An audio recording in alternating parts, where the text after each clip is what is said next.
Alright, y'all. Welcome back to Eastside RC. Today we're going to get this battery box installed. As you guys can see, I got it all put together. I didn't film it because I've already done this a couple times. I did this on PJ's car and I did this on my Max 5T. I showed you guys how to do the antenna mod and whatnot. It's real simple, okay? So I got this all buttoned up. I did have to use the adapter plate because this servo was too small.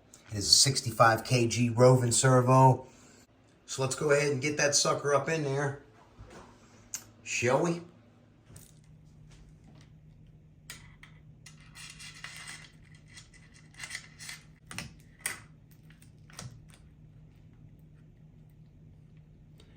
Perfect. And there you go. Battery box is all mounted in there. You want to make sure when you're doing your symmetrical steering that these go on top and not the bottom. You're still going to use your 3mm spacer, but you're going to put these on the top instead of the bottom. And I will get the toe adjusted when I get the wheels on. Go ahead and mount this bad boy in here, because I am going to need to hook up this kill switch wire. Alrighty, now we can set the gas tank.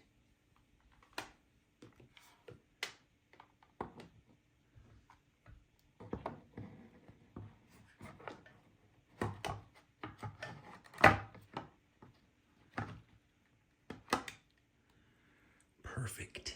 All right, let's go ahead and set this piece of billet.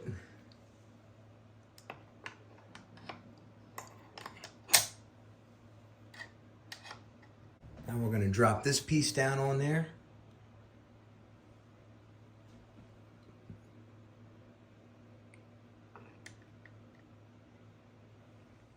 Okay, kid.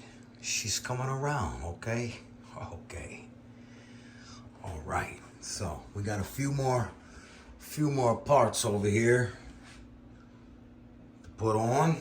I guess we're gonna grab the transmission and bulkheads next, okay? 4 M5x20s.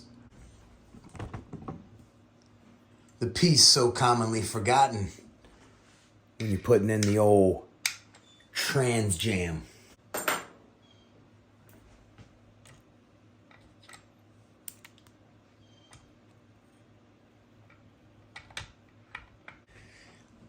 Perfect. All right, we're gonna go ahead and get this Taylor top plate fitted up here. I do have everything snug down, dry ran, all the screws, all right? Nothing has any Loctite on it yet. As you can see, I have added the shock towers there.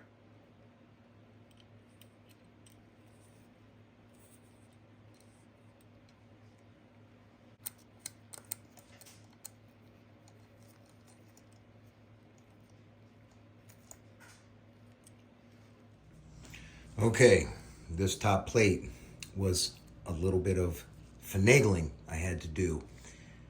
I highly advise to get this started here first and put you some blue tape over here, painter's tape, so you don't mar anything.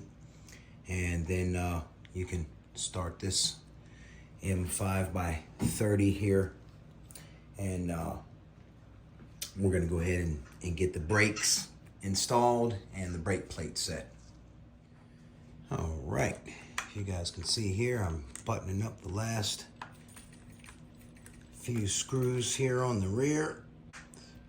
I used all M5x20s back here. Brakes went together nice. Used the old RCRs. At this point in time, should be a good time to go ahead and lock down your motor. Go ahead and fasten all these. Get everything tightened up and locked up. All right, let's set this rear shock tower.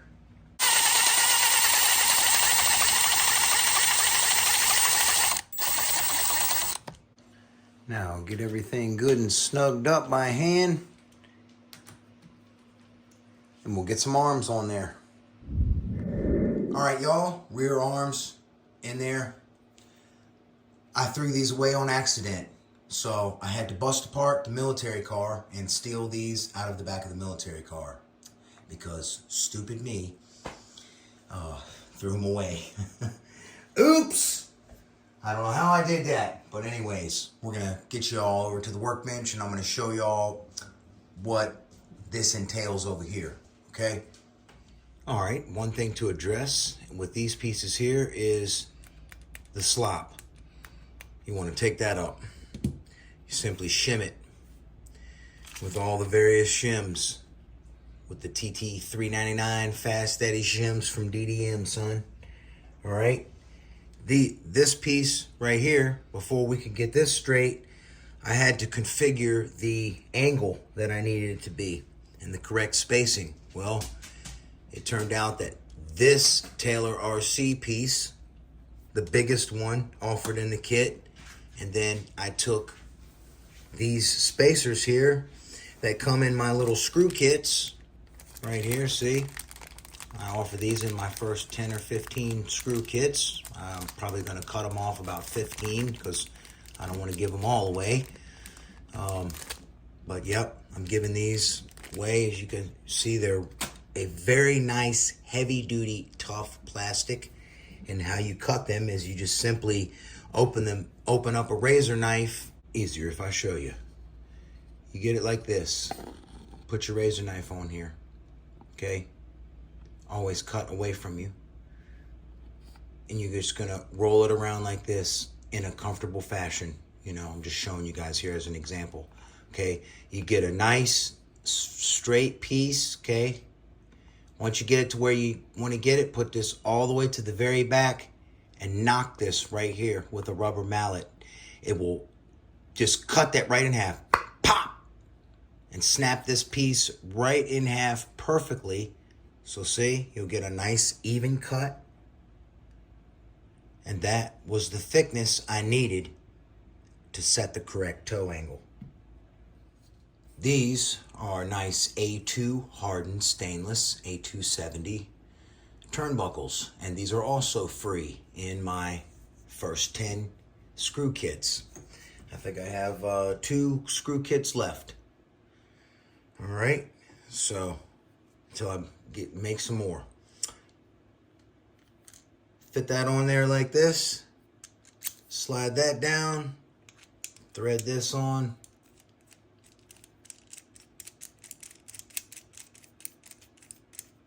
And then tighten that up till she's straight. And that's it. It's ready to go up in there. See here? I don't know if you can hear it or not, but that minimal play is what you want. This is a super nice fit between here and here.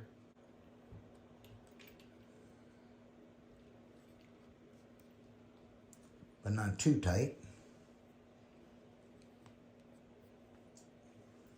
And as you can see, I got a Fast Steady shim here, a 1mm shim on this end, a hinge pin shim.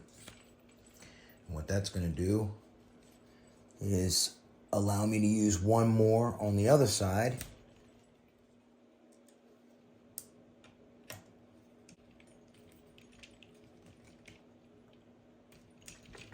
For this piece here, your HPI piece will fit right on there nicely to give you the correct adjustment so you can get her spun all the way around. It's super tight.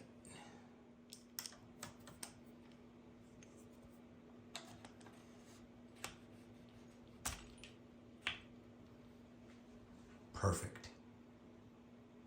All right, guys, the FLM cups here, I really fought them.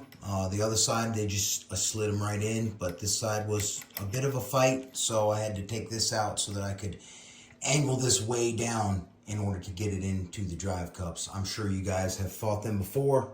Not really a big deal. Just wanted to show you that's what I had to do.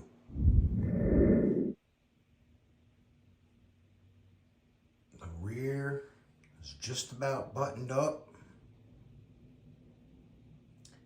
Go ahead and put that end cap on there.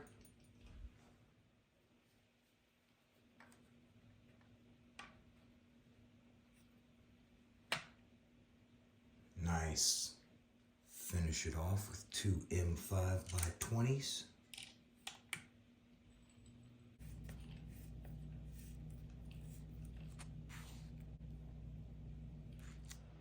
All right, y'all. That's going to do it for this video. Be sure to stay tuned on the next video because we're going to finish this sucker. You guys have a blessed one. I'll catch you on the next one. Eastside RC is out.